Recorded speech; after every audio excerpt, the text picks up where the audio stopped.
तो कुछ basic formula है और इसको ध्यान से देखिए।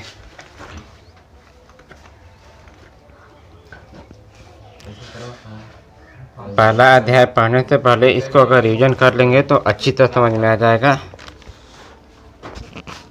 देखो जितना भी लिखा है इसको तो याद कर ही जाएंगे। तो ये सभी फार्मूले आपको स्क्रीन पर दिखाई दे रहे हैं।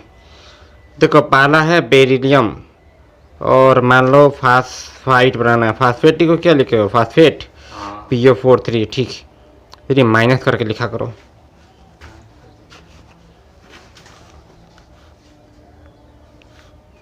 ठीक।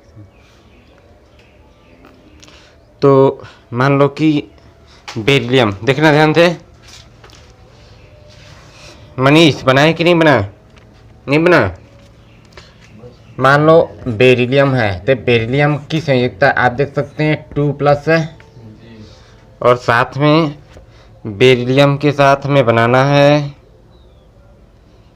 फास्फेट ले लेते हैं, जो भी हो वैसे बन जाएगा। फेरोसाइनाइड या डाइक्रोमेट या बोरेट। तो फास्फेट PO4 ये 3- है ना। इनको संयोग करके हमें एक प्रकार का यौगिक बनाना है। तो सबसे पहले तो इनके बारे में जानकारी होना चाहिए कि ये बेरिलियम की संयोजकता, फास्फेट का संयोजकता क्या होता है। इसको क्या बोलते हैं? क्षारीय मूलक, और ये अम्लीय मूलक। देखो कुछ करना भी नहीं ज़्यादा है। ये जो 2+ लिखा है वो पूरे बेरिलियम की वैलेंसी है, ठीक। इसी ही ऑक्सीकरण संख्या भी कहा जाता है। वैलेंसी का मतलब बंध बनाने की क्षमता है। ऑक्सीकरण संख्या का मतलब जितनी इस पर आवेश है उतना ही वो इलेक्ट्रॉन त्याग सकता है या ग्रहण कर सकता है। इसका काम होता है इलेक्ट्रॉन को त्यागना या किसी के साथ ग्रहण करना, यानी कि शेयरिंग करवाना या करना। PO4 इसके ऊपर कितने आवेश है? 3-। अब सवाल ये है कि ये 3- ऑक्सीजन का है या फास्फोरस का है। तो ये चीज केमिकल बॉन्डिंग में पता चलेगा, ठीक। केमिकल बॉन्डिंग में पता करेंगे। एक बार मैं केमिकल बॉन्डिंग का पूरा रिवीजन 1 शॉट में बता दूंगा। ये पता चल जाएगा कि 3- आवेश किस परमाणु के ऊपर है या यह चार्ज किस परमाणु पर लगा है, वो केमिकल बॉन्डिंग ही बताता है। तो इस प्रकार से बहुत सारे केमिकल बॉन्डिंग की थ्योरी दी गई है। वैलेंस बॉन्ड थ्योरी, और ऐसे ही वैपल्सन थ्योरी भी होता है। बहुत सारी थ्योरियां हैं जो अलग अलग सिद्धांत देता है। तो इसमें से केमिकल बॉन्डिंग का वैलेंस बॉन्ड थ्योरी है। देखो करना क्या है, दोनों के कौन कौन तुमको दिखाई दे रहे हैं? या 2+ बेरिलियम का है केवल ना, तो लिखो बेरिलियम। 3- किसका है? पूरे का समझो, पूरे का समझो। लेकिन यह आवेश किस परमाणु पर होगा इस पर ध्यान नहीं देना है। पूरे PO4 का आवेश कितना है? 3-। तो इसको 3 लो। 3 को कहाँ लाएंगे? नीचे, इसके नीचे। 2 को पूरे PO4 के नीचे। तो लिखा यहाँ पर 3 कहाँ जा रहा है? ऐसे देखो कुछ रीजन के दिखा रहा हूँ यहाँ पर। BE के नीचे क्या आया? 3। फिर लिखो PO4, और इस पूरे के नीचे क्या आएगा? ये 2। तो इसको ऐसे समझने के लिए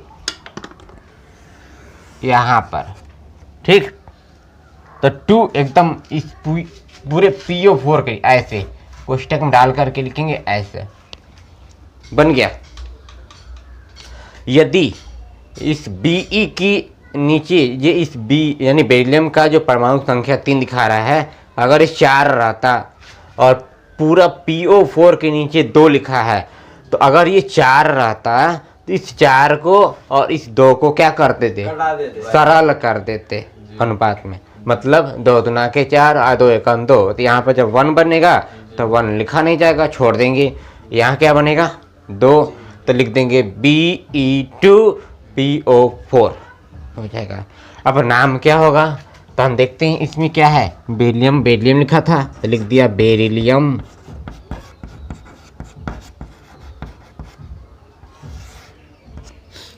प्लस PO4 3 माइनस है, इसको फास्फेट कहा गया है, लिख दिया फास्फेट।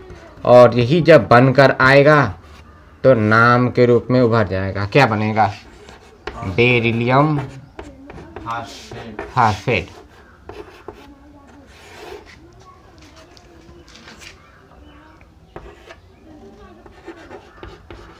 बन गया।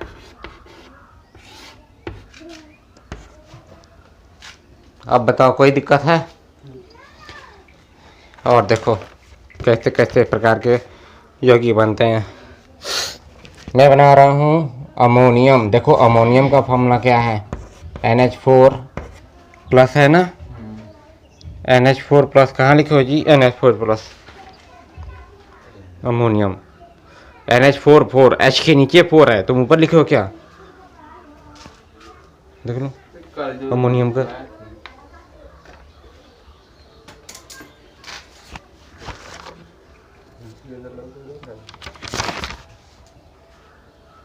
NH4 है, NH4 है।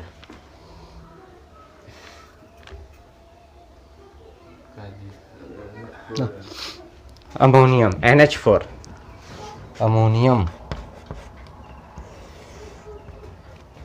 प्लस क्लोरीन, क्लोराइड बोलते हैं ना इसको। अभी हम ये क्या लिख रहे हैं? शाब्दिक समीकरण। तो अमोनियम प्लस क्लोराइड क्या बनेगा? इसी को लिख देंगे अमोनियम क्लोराइड।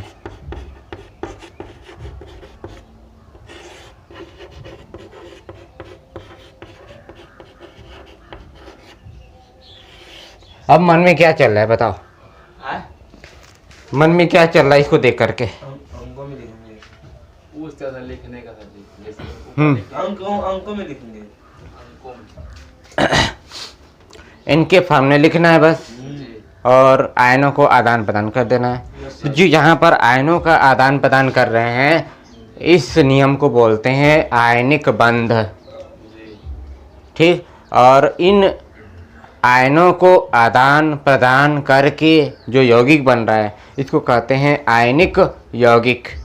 तो आयनिक बंध के नियम से बनने वाले यौगिक को आयनिक यौगिक कहते हैं, और जिस नियम से बंध का ये निर्माण हो रहा है उस बंध को बोलते हैं आयनिक बंध। तो बंध 3 प्रकार का होता है। अभी तक के हम लोग क्या सीख रहे हैं? आयनिक बंध, ठीक। तीनों प्रकार पढ़ोगे। इसमें क्या होता है? आयनों का आदान प्रदान होता है। दूसरा, आयनिक यौगिक के बाद आता है सहसंयोजक बंध, जब इलेक्ट्रॉनों का शेयरिंग होता है, ठीक, शेयरिंग होता है, एक देता है, उस दोनों अपने इलेक्ट्रॉनों क्या करते हैं? साझा करते हैं, प्रस्तुत करते हैं, दोनों इलेक्ट्रॉन प्रस्तुत करते हैं। और इसी प्रकार से एक और है उपसहसंयोजक बंध, तो इसी में पढ़ लेंगे उसको। देखो करना क्या है? अमोनियम का फॉर्मूला NH4 प्लस, यहाँ लिखा प्लस, क्लोराइड का Cl माइनस, बनाना है, प्लस से माइनस से, सिंपल सी चीज़ है, 1 1 कैंसिल, तो क्या लिखोगे? NH4Cl हो गया, NH4Cl, इसका नाम है अमोनियम क्लोराइड, ठीक है। ये ध्यान रखना, ये कोई समीकरण नहीं है।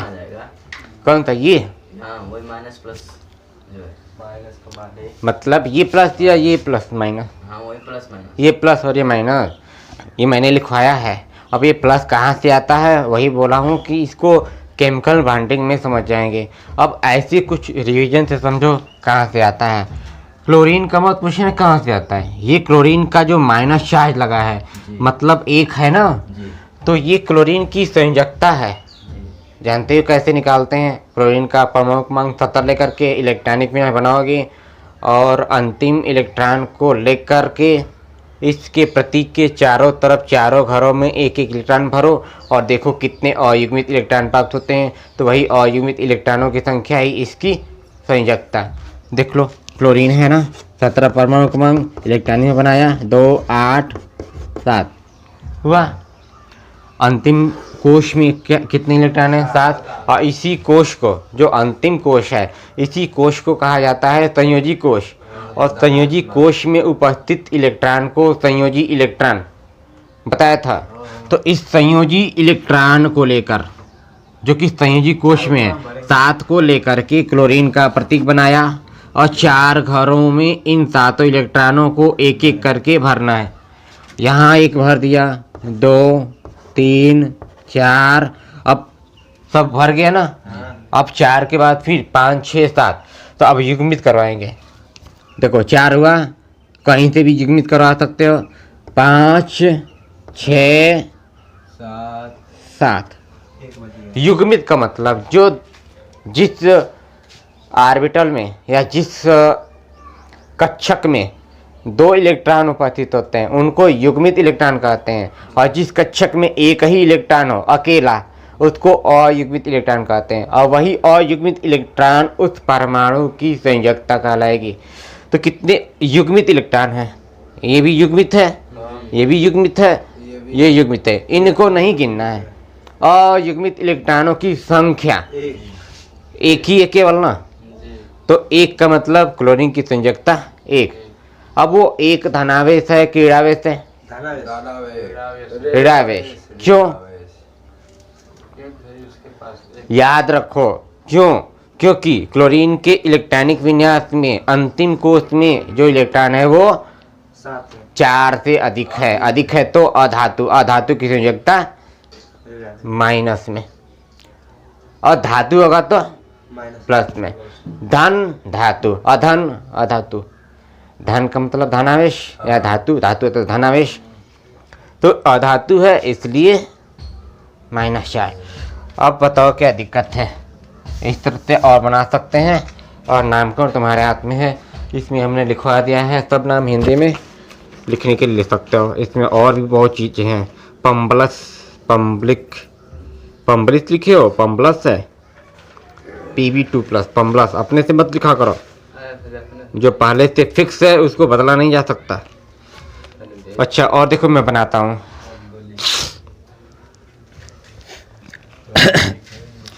यहाँ पर हम लेते हैं जिंक, Zn2+, ठीक है। जिंक 2 धनावेश। अब जिंक का 2 धनावेश, 2 संयोजकता कहाँ से आता है? इलेक्ट्रॉनिक विन्यास बनाइए और संयोजकता निकालिए। लेकिन हमने जो तरीका बताया था उस लेक्चर में, पहले वाले में, केवल S ब्लॉक और P ब्लॉक के तत्वों के लिए बताया था। D ब्लॉक के तत्वों के लिए वो नियम लागू नहीं होता है, उसके लिए अलग तरीका है, ठीक। और D ब्लॉक के तत्वों का अध्ययन करना होगा तो क्लास 11th या 12th में विस्तार से बताया गया है। फिर भी इसमें कुछ रिवीजन के लिए जो भी D ब्लॉक में से कोई तत्व अगर प्रयोग हो रहा है तो उसको भी प्रयोग करके देखेंगे और किस प्रकार से संयोजकता निकालते हैं। जिंक 2+, और जिंक के साथ में बना रहा हूँ फेरोसाइनाइड ले लेता हूँ। फेरोसाइनाइड का फॉर्मूला यानी उसकी ऐसे Nc- था, ठीक है। अब क्या करना है? सिंपल चीज़ है, देखकर बता सकते हैं क्या बनेगा। Zn-1 लिखो है ना, लिखो तो Zn-Nc2 पूरे का 2 बन गया ना, क्योंकि ये 2 परमाणुओं से मिलकर बना है इसलिए पूरी को ट्वाइस लगाएंगे।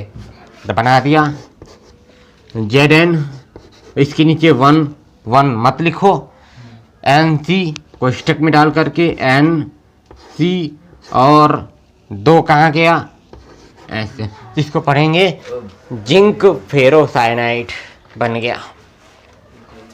अब बताइए क्या दिक्कत है इस तरह से बनाने में।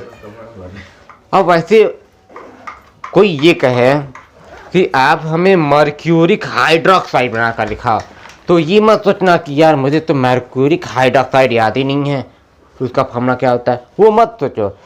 तुमने जो ये लिखाया हो उसको याद कर गए हो तो झट से दिमाग दौड़ाओ, कुछ समय लगेगा तो उससे रिवीजन होते होते याद हो जाएगा। सोचोगे कि मर्क्यूरिक का प्रतीक यानी कि इस प्रकार से मूलक क्या है और हाइड्रोक्साइड का मूलक क्या है। फिर दिमाग में दौड़ाओ कि मर्क्यूरिक का ऊपर संयुक्तक कितना आता है, हाइड्रोक्साइड का ऊपर संयुक्तक कितना आता है। फिर आदान प्रदान करके दिमाग में बैठा रहो, क्या बनता जा रहा है बता दोगे आसान से। ठीक, तो मर्क्यूरिक क्या है, मर्क्यूरिक का होता है Hg2+, Hg2+ और हाइड्रोक्साइड का OH-। तो बिल्कुल सिंपल है, बिल्कुल ऐसे ही आएगा। क्या आएगा, Hg1 इसके नीचे आ गया OH, अब पूरी का क्या होगा ये 2 ट्वाइस, बन गया मर्क्यूरिक हाइड्रोक्साइड।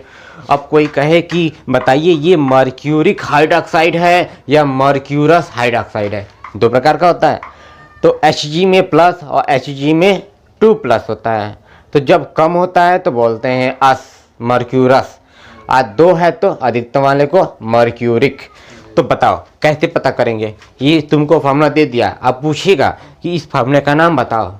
तो ये देखो इसके नीचे 2 लिखा है, तो 2 कहाँ से आता है, इसके ऊपर से आ रहा है, मतलब 2 को चढ़ा दो Hg2+ पर। ठीक है, और दूसरा चीज OH, या इसको देखो Hg के नीचे क्या लिखा है 1, तो वो 1 कहाँ से आता है, OH के ऊपर से आता है। तो OH के ऊपर से जो आता है उसको बोलते हैं हाइड्रोक्साइड। और Hg के ऊपर क्या लिखा है यहाँ पर, ऐसे चढ़ाओगे तो 2। ठीक है, जैसे इसको आदान प्रदान कर रहे हो ना, तो उल्टा काम उसको ऊपर चढ़ाओ और देखो कौन सा बनता है। तो Hg के ऊपर आ गया 2, तो Hg2+ हुआ। तो तुमको याद होगा कि Hg+ था, Hg2+ था, तो Hg+ को बोलते थे मर्क्यूरस और Hg2+ को बोलते थे मर्क्यूरिक। तो क्या बताओगे, मर्क्यूरिक हुआ, मर्क्यूरस नहीं ना हुआ, मर्क्यूरिक हाइड्रोक्साइड। कुछ दिमाग दौड़ाना पड़ेगा उल्टा काम करने के लिए, ऐसे इसी में घुमा फिरा करके पूछा जा सकता है। अब इतने प्रकार के फार्मूले बन रहे हैं और इनको ऐसे ही नहीं देखना है कि यार ये सब क्या लिखा है, 2 नीचे पता नहीं क्या क्या ऐसे है, ये कुछ नहीं है। आप बस फार्मूले पर ध्यान देना, जो तुमने याद कर गया है उसी को इधर उधर मिला करके बना सकते हो। अब बताओ कुछ क्लियर हुआ इसमें, अभी इसको कंप्लीट कर जाएंगे ना, कोई दिक्कत नहीं होगा। लिख करके अच्छी तरह रखे रहिए, और जब भी इसका काम आता है झट से देखिए, जब याद नहीं पड़ता है तो वो रिवीजन होता चला जाएगा, रगड़ता चला जाएगा और कभी बैठेगा नहीं। कार्बन तो बैठेगा ही नहीं। सोचिए पत्थर को रगड़ते हैं तो घिसते घिसते जरूर वो आ जाता है। हाँ, अब सोचिए कि अब उस पर कार्बन बैठ जाए या फिर पत्थर का निर्माण हो जाए तो नहीं ना होगा। वैसे दिमाग में घिसते रहो, रगड़ते रहो, दिमाग में रगड़ खा कर के वो क्या हो जाएगा, बैठ जाएगा। दिमाग में स्टोरेज की क्षमता 320 मिलियन गीगाबाइट तक है, 320 मिलियन गीगाबाइट तक कितना स्टोर कर सकते हो। ज़िंदगी भर भी अगर स्टोर कर दो तो भी नहीं भरेगा, मर जाओगे तो भी नहीं भरेगा। बहुत सारी जानकारियाँ, पूरे ब्रह्मांड की सारी जानकारियाँ गुत्थी इसमें लगा सकते हैं ज़िंदगी भर अध्ययन करते करते। अब 320 मिलियन कम है, अब तुमको मिलियन नहीं पता होगा कि मिलियन क्या होता है। 1 मिलियन बराबर होता है 1000 करोड़। ठीक है, 1 मिलियन में 1000। तो बताइए 320 मिलियन में कितना, 320 मिलियन में कितना, 320 तो लिखेंगे ही और साथ में 1000 का गुणा करो, 1 2 3, पढ़ो कितना है, इकाई दाई सैकड़ा हजार 10,000 लाख, 3,20,000 गीगाबाइट। गीगाबाइट, अब 1 गीगाबाइट का मतलब क्या होता है, 1 गीगाबाइट में 1024 मेगाबाइट, जो हम लोग को मेमोरी मिलती है 4 GB का, 8 GB का, 2 GB का। तो 2 GB का मतलब 2 GB में कितने किलोबाइट, 1024 में 2 का गुणा कर दो, उतना मेगाबाइट। उस प्रकार से ये गीगाबाइट है, उतना 3,20,000 गीगाबाइट। हाँ, कम है वो। अभी वैसे तो मैं अनुमान से बता रहा हूँ, ऐसे 320 मिलियन गीगाबाइट ही नहीं होगा, टेराबाइट हेक्साबाइट पता नहीं कितना कितना होता है, टेराबाइट तक चला जा सकता है। नहीं देखते हो मोबाइल में क्या होता है वहाँ पर जब मेमोरी कार्ड लगाते हैं तो उसमें लिखता है एक्सपेंडेबल अप टू 320 गीगाबाइट, मतलब कि मेमोरी कार्ड लगाएंगे, कार्ड स्लॉट लगाएंगे तो इस मोबाइल के भंडारण क्षमता को 32 GB तक और बढ़ाया जा सकता है। इस प्रकार से होता है। तो चलिए कोई बात नहीं, यहाँ पर इसको समझ गए हैं तो रिवीजन कर लीजिए। और कुछ पूछ सकते हैं? मनीष आ गया, बना लेंगे, कल फिर देखेंगे इसको। तो चलिए इसको आगे अध्ययन करते हैं। जय। और शांतिपूर्वक लिखेंगे। रासायनिक अभिक्रिया।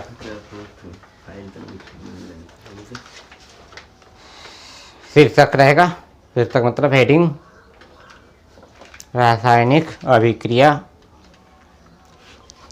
यहाँ लिख देता हूँ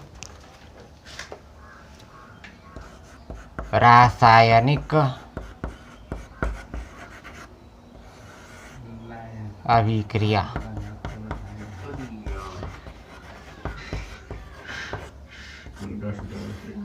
इसको इंग्लिश में बोलते हैं केमिकल रिएक्शन।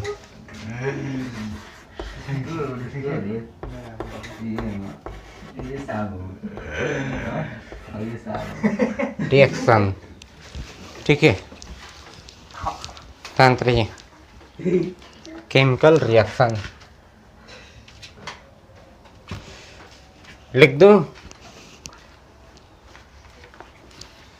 चलते आप लोग नोट बनाएंगे, आप लोग भी नोट बनाकर रखेंगे जिससे आपको एग्जाम में काम आए, ठीक है। सुंदर सी नोट बनाकर रखना है। तैयार हैं? ठीक है, लिखिए वह अभिक्रिया।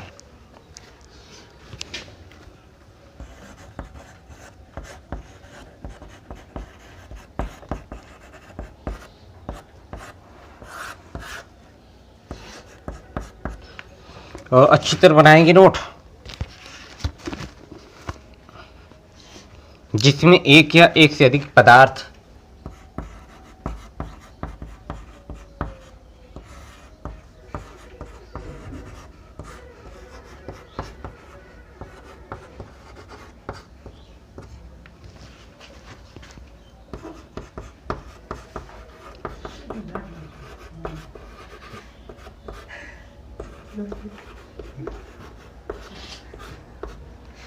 परस्पर अभिक्रिया करके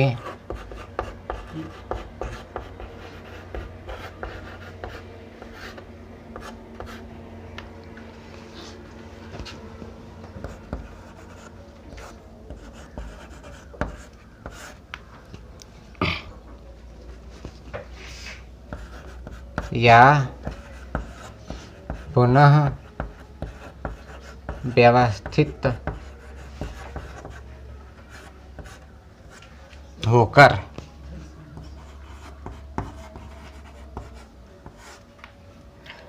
व्यवस्थित होकर नए पदार्थ का निर्माण करते हैं।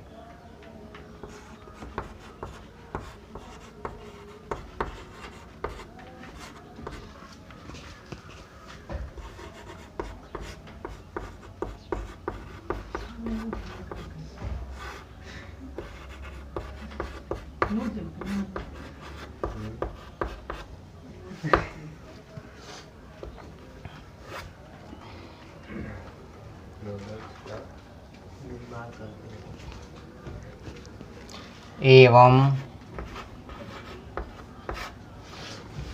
निर्मित पदार्थ के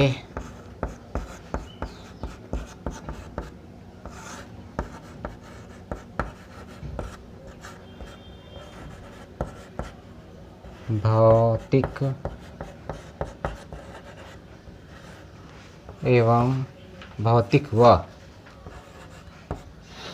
रासायनिक गुण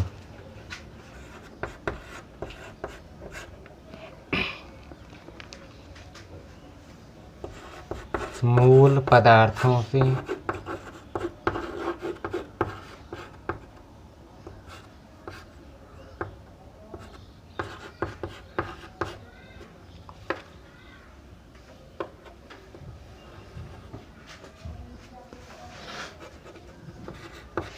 सामान्यता या मूलतः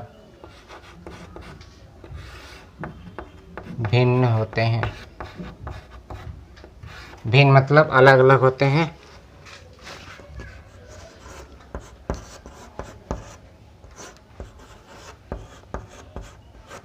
ठीक है, रासायनिक अभिक्रिया कहलाती है।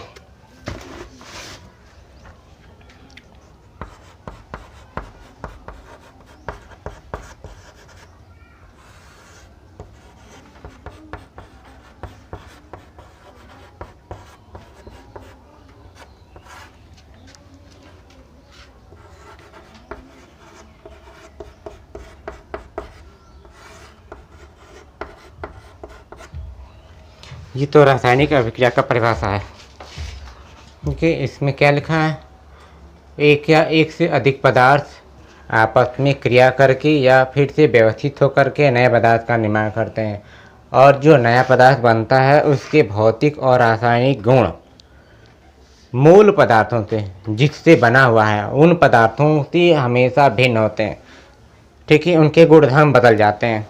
तो उस प्रकार की अभिक्रिया को रासायनिक अभिक्रिया कहते हैं। यानी कि जो रासायनिक परिवर्तन के आधार पर हम लोग परिभाषा देते हैं कि जब दो या दो से अधिक पदार्थों के मिलने से नए पदार्थ का निर्माण होता है, उसको क्या कहते हैं? रासायनिक परिवर्तन कहते हैं।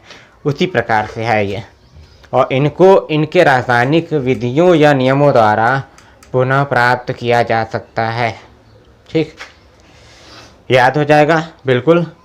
एक बार पढ़ेंगे और कई बार रिवीजन करेंगे। इसमें याद करने का तरीका यही है, इसको रटना नहीं होता है, इसको समझना होता है।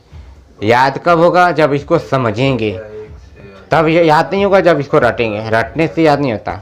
जब उसकी मीनिंग नहीं समझेंगे, अर्थ नहीं समझेंगे कि आखिर में रासायनिक अभिक्रिया है क्या, तब तक ये समझ में नहीं आने वाला, ना याद आने वाला है। ठीक, तो समझते हुए इसको याद करते हैं। कोई बात अगर समझ में आती है तभी वो हमारे दिमाग में बैठ जाती है। तो एग्जाम्पल लिखेंगे यहाँ पर, उदाहरण।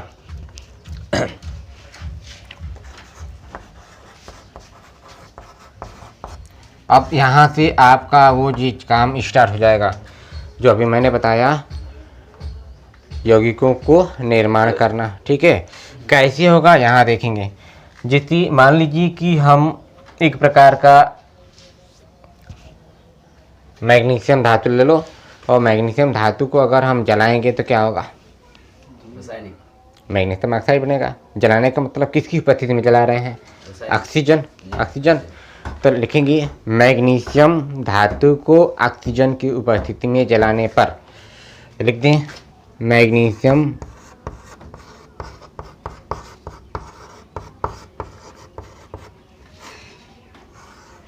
धातु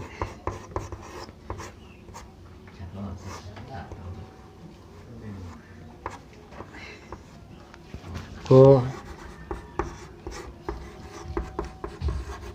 ऑक्सीजन की उपस्थिति में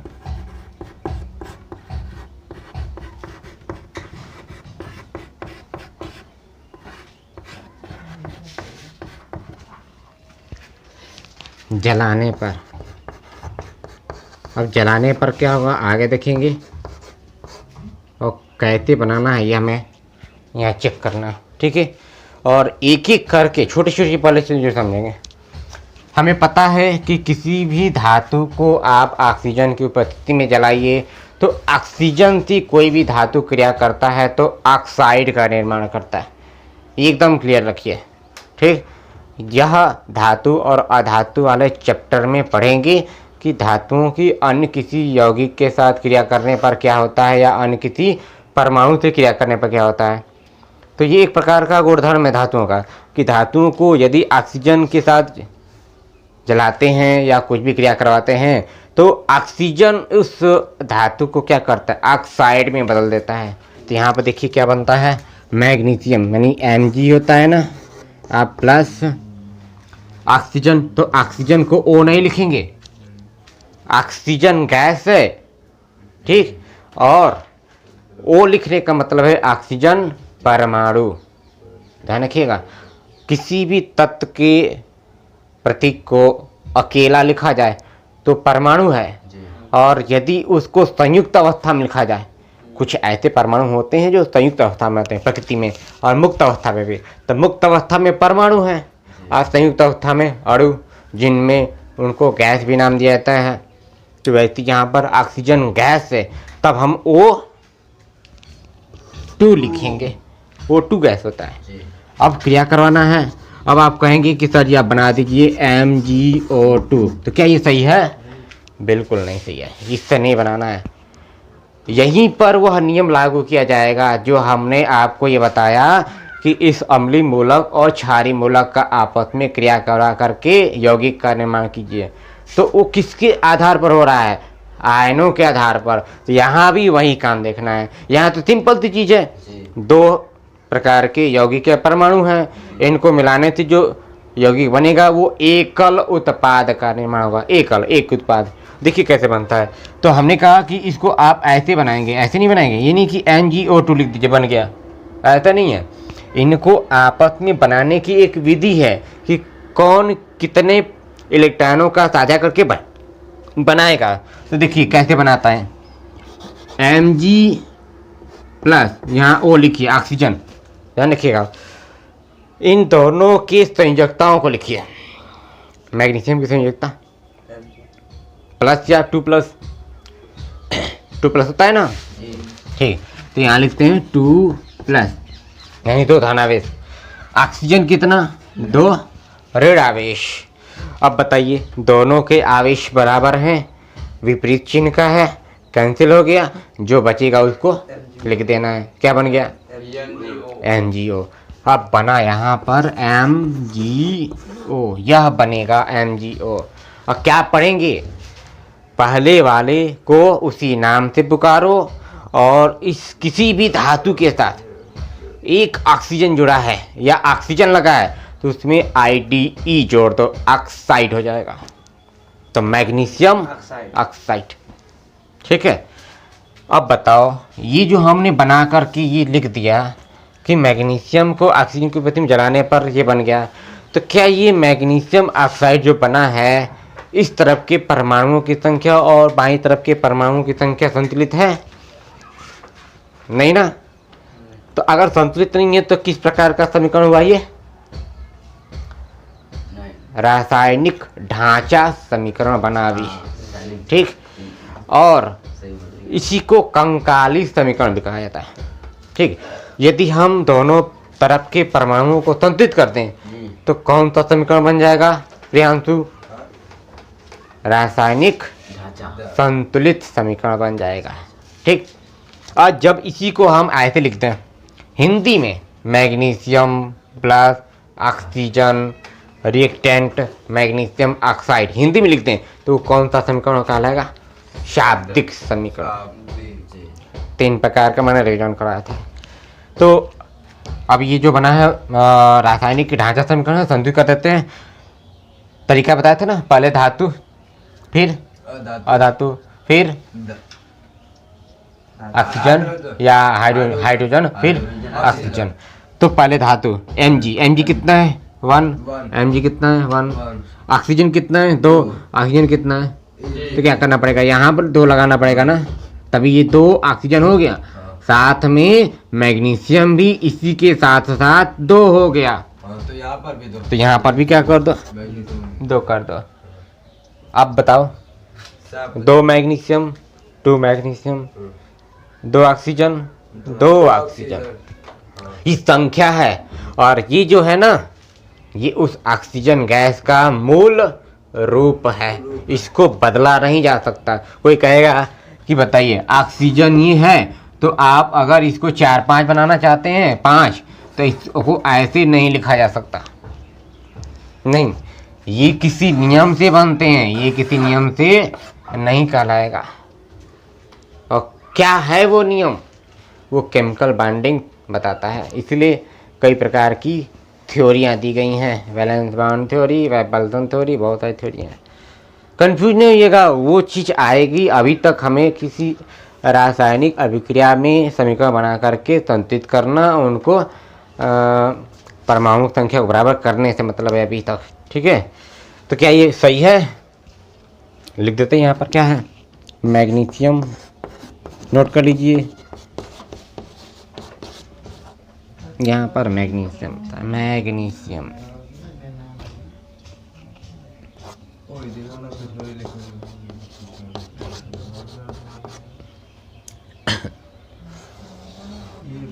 ऑक्सीजन। अभी और आगे इसको और सही बनाने के लिए कुछ और पढ़ेंगे, इस समीकरण को कैसे सुंदर और अच्छा बनाया जाता है, इसमें और प्रतीक का इस्तेमाल करते हैं। जल्दी कीजिए।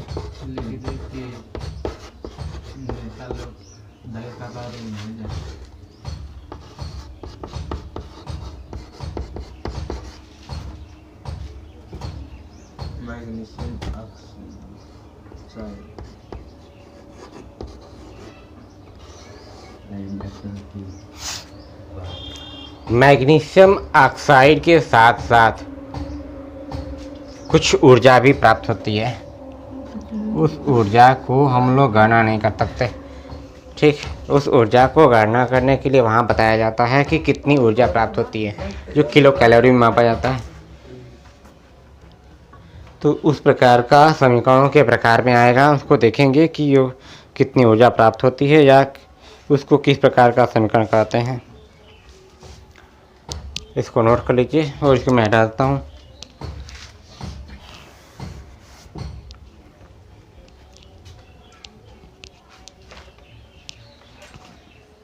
हो गया सर? हो गया भाभी, नोट कर लिया, मिटाता हूँ। अच्छा, अब देखते हैं रासायनिक अभिक्रिया की पहचान। इस प्रकार से देखिए, एक और चीज़ बताता हूँ और इसको नोट बढ़ा लीजिए। इस अभिक्रिया में ये जो आप देख रहे हैं ना, ये तीर निशान के बाईं तरफ के जो भी पदार्थ हैं उनको कहते हैं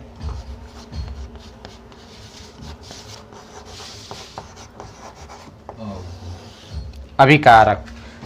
और अभिकारक की परिभाषा कैसे बोलेंगे? रासायनिक अभिक्रिया में भाग लेने वाले पदार्थों को अभिकारक कहते हैं, और रासायनिक अभिक्रिया के परिणाम स्वरूप प्राप्त होने वाले पदार्थ को उत्पाद कहते हैं। तो ये क्या बना है? उत्पाद। ये परिणाम है, किसका परिणाम है? अभिकारकों की अभिक्रिया के परिणाम स्वरूप। ठीक है, तीर निशान के बाईं तरफ सब क्या है? अभिकारक, अभिक्रिया में भाग लेने वाले पदार्थ हैं, और इनको मिलाने से ही हमें एक प्रकार का उत्पाद बनता है, ये प्राप्त होता है। ठीक, अब लिखेंगे अगली वाली हेडिंग, अभिक्रिया की पहचान। इसको मैं हटा देता हूँ, रासायनिक अभिक्रिया की पहचान लिखेंगे।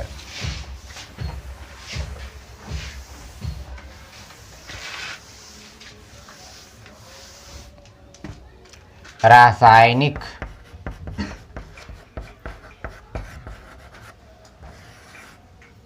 अभिक्रिया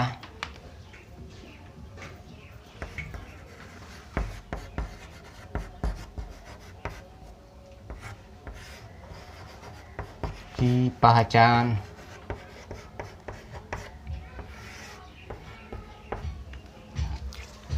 सिंपल चीज है, रासायनिक अभिक्रिया, इसी हेडिंग डाल देंगे।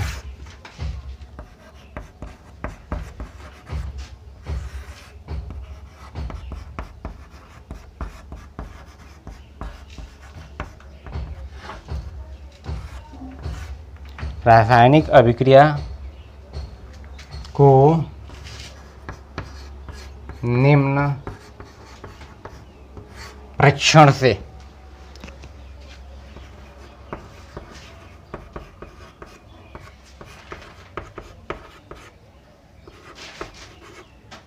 पहचाना जा सकता है।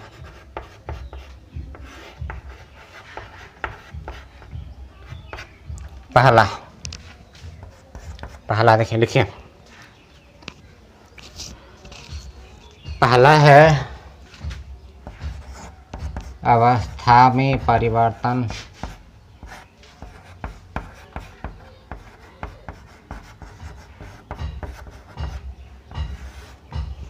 दूसरा रंग में परिवर्तन।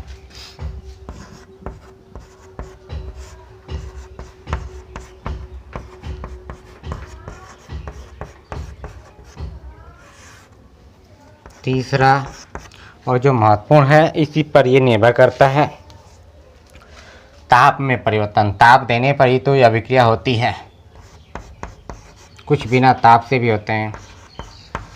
ताप में परिवर्तन, ठीक।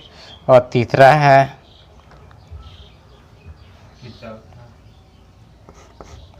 चौथा और चौथा है अवक्षेप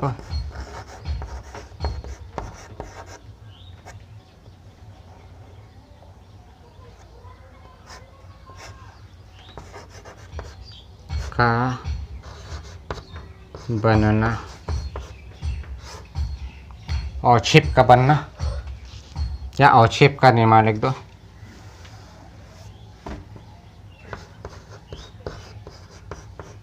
बनना भी लिख सकते हैं। पांचवा है गैस का निकालना।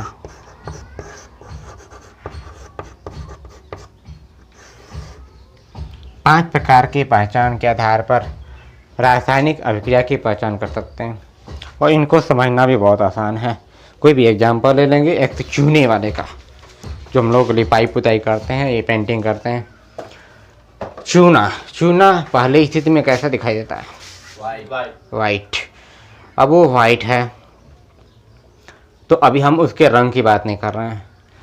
मतलब कि किसी भी अभिक्रिया में ये जरूरी नहीं है कि ये पांचों लक्षण उसमें मौजूद हो। किसी रासायनिक अभिक्रिया में इनमें से कोई भी दो हो सकता है, या तीन लक्षण हो सकते हैं, या पांचों एक साथ हो सकता है। तो कुल मिलाकर के 5 प्रकार की पहचान से उसको हम क्या जान सकते हैं कि उसका रासायनिक परिवर्तन या रासायनिक अभिक्रिया की जो पहचान कर रहे हैं वो किन आधारों पर है। अवस्था में परिवर्तन, चूने को ले लो। चूना जब बोरी में खरीद कर लाते हैं हम लोग तो किस अवस्था में रहता है? सफेद, सूखे अवस्था में। और जब उसको आप पानी डाल देते हैं उसमें तो कैसा? गीले, गर्म अवस्था में हो जाता है, या कहें कि वो क्या हो गया, नमी अवस्था, लेकिन वो गर्म अवस्था कहलाएगा। तो अवस्था में परिवर्तन हुआ।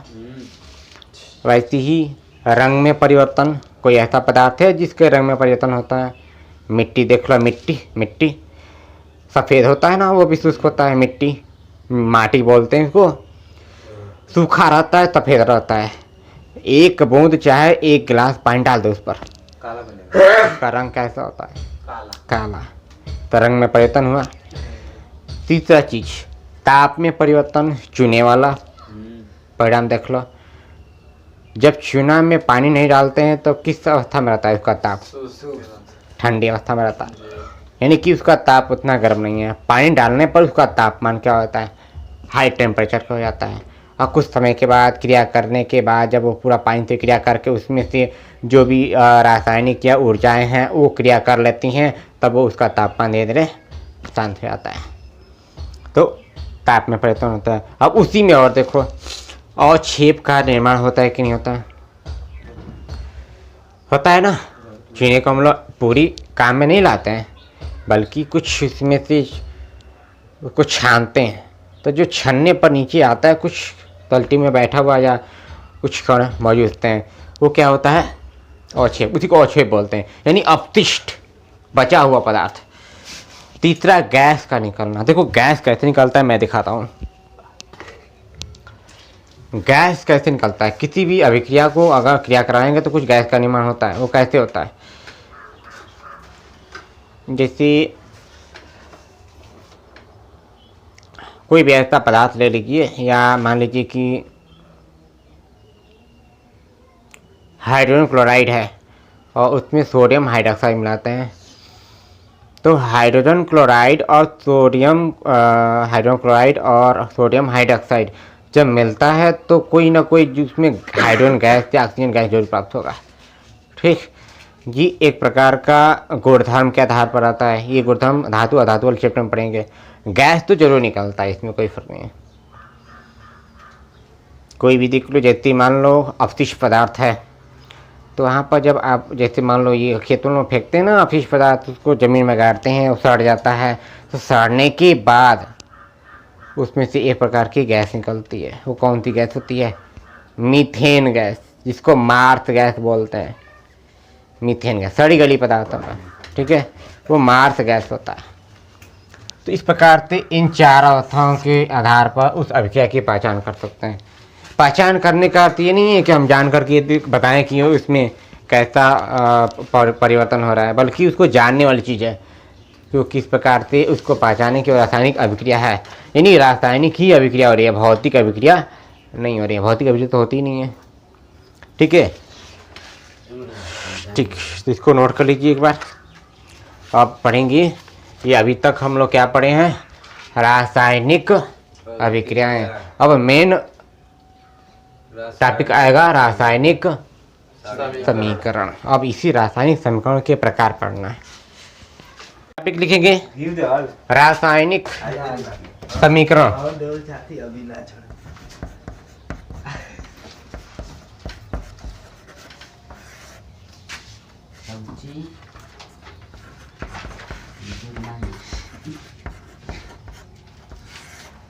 रासायनिक समीकरण इसको कहते हैं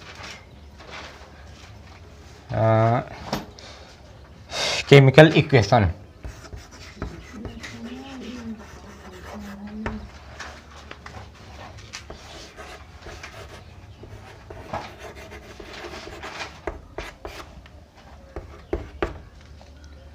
केमिकल इक्वेशन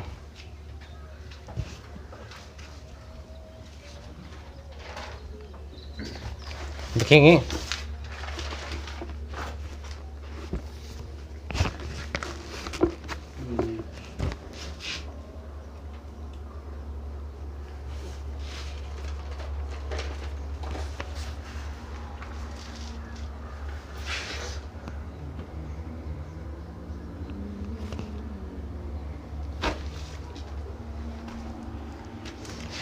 लिखें, किसी रासायनिक अभिक्रिया में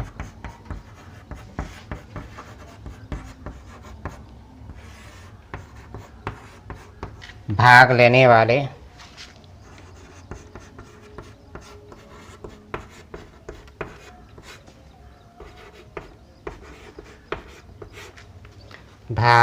वाले पदार्थों, वो पदार्थ कौन कौन से होते हैं? अभिकारक तथा उत्पाद। अभिकारक तथा उत्पाद। अभिकारकों लिख दीजिए, तथा उत्पादों।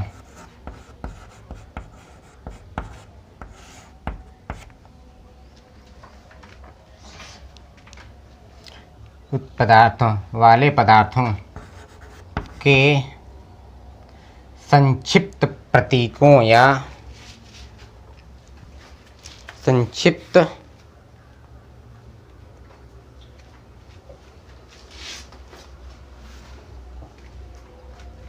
के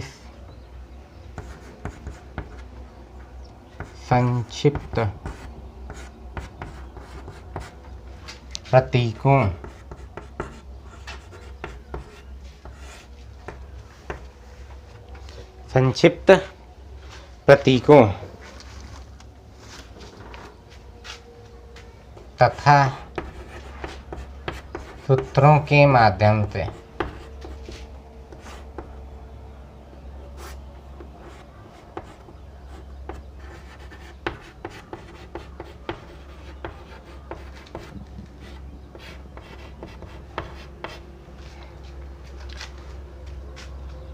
संक्षिप्त प्रतीकों तथा सूत्रों के माध्यम से प्रदर्शन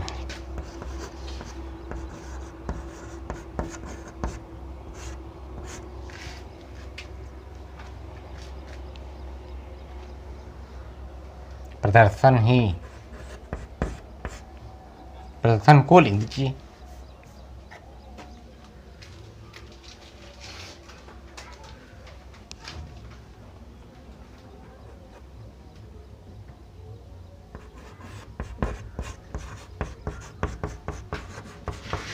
रासायनिक समीकरण कहलाता है।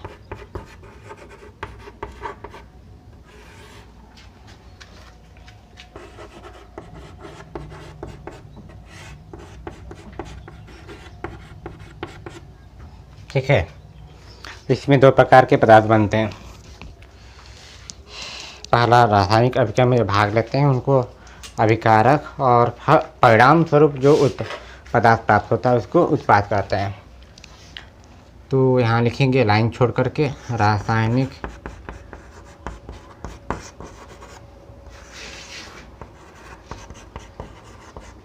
अभिक्रिया में भाग लेने वाले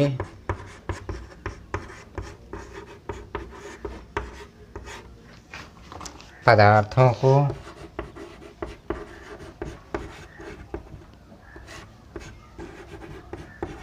अभिकारक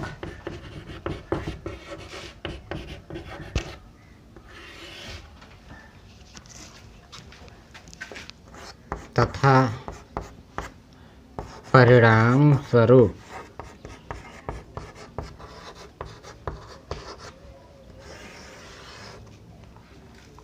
या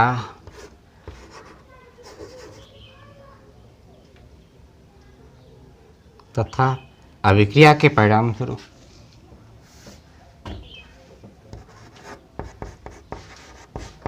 जोड़ लेंगे अभिक्रिया के परिणाम स्वरूप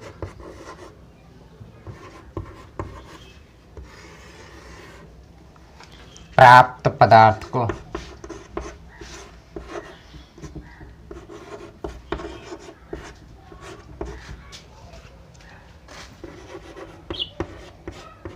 उत्पाद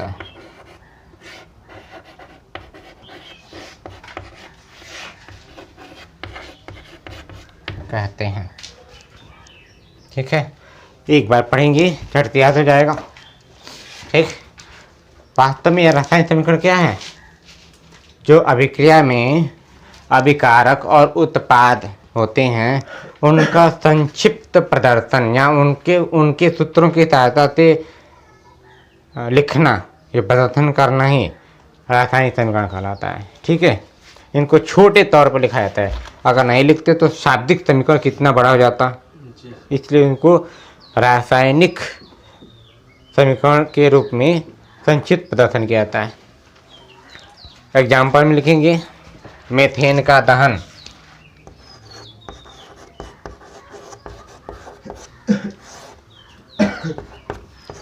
मेथेन यही होता है ना, मार्स गैस, सड़ी गली चीज़ों पर जो गैस निकलती है, मेथेन का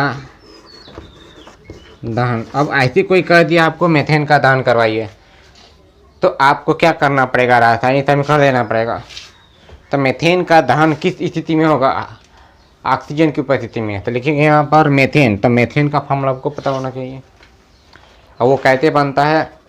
कार्बनिक यौगिक के आधार पर एक कार्बन श्रृंखला का नाम आता है, और वो होता है एथ मेथ प्रोप, होता है ना, मेथेन मेथ होता है, पर meth, eth, pro, but, pent, hex, hept, oct, non, dec, undec, dodec. ये कार्बन श्रृंखला के नाम हैं। उसी के आधार पर इस मेथेन का नाम पड़ा है। ठीक, वो हम लोग IUPAC नामकरण में पढ़ेंगे, अभी कोई जानने की जरूरत नहीं है। फिलहाल मेथेन का फॉर्मूला आप लोग याद कर जाइए, CH4 प्लस किसकी उपस्थिति में जलाएंगे हम लोग? ऑक्सीजन गैस की उपस्थिति में। अब सवाल ये है कि यहाँ पर तो इस वाले में कार्बन भी है और हाइड्रोजन भी है, साथ में ऑक्सीजन गैस है। तो इस प्रकार का अभिक्रिया कैसे बनाई जाएगी?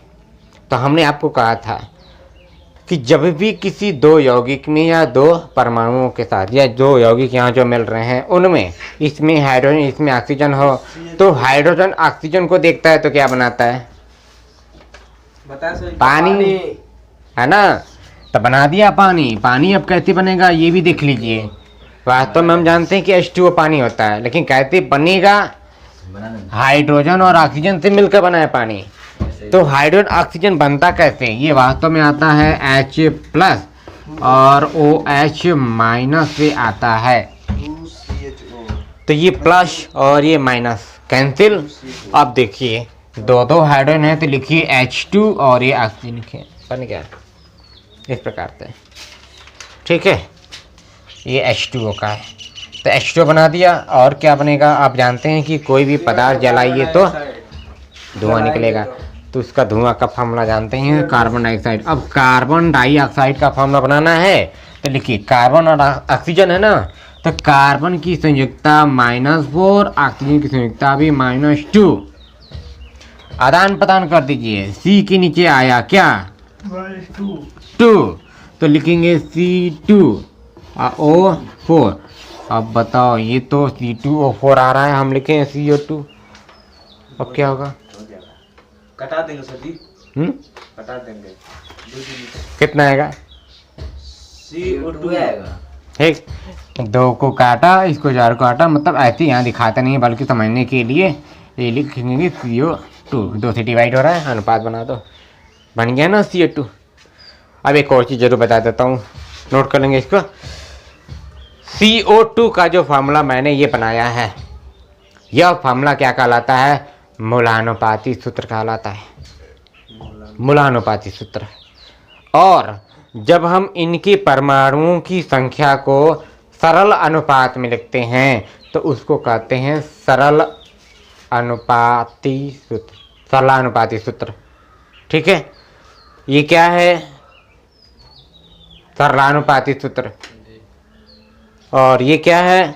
इसी का मूलानुपाती सूत्र। इसके मूल में क्या है? ये है, जब हमको डिवाइड कर दिए तब ये आया है, जो कि सरलानुपाती सूत्र है। मूल में ये है, जड़ में वही है। तो इसको लिख लीजिए बस, और आगे टॉपिक देखेंगे। ये है क्या? मीथेन। ये क्या है? ऑक्सीजन।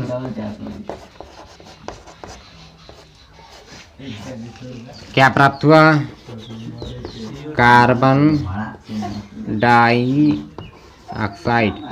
सी कार्बन O2, 2 ऑक्सीजन है तो डाई बोलते हैं, डाइऑक्साइड।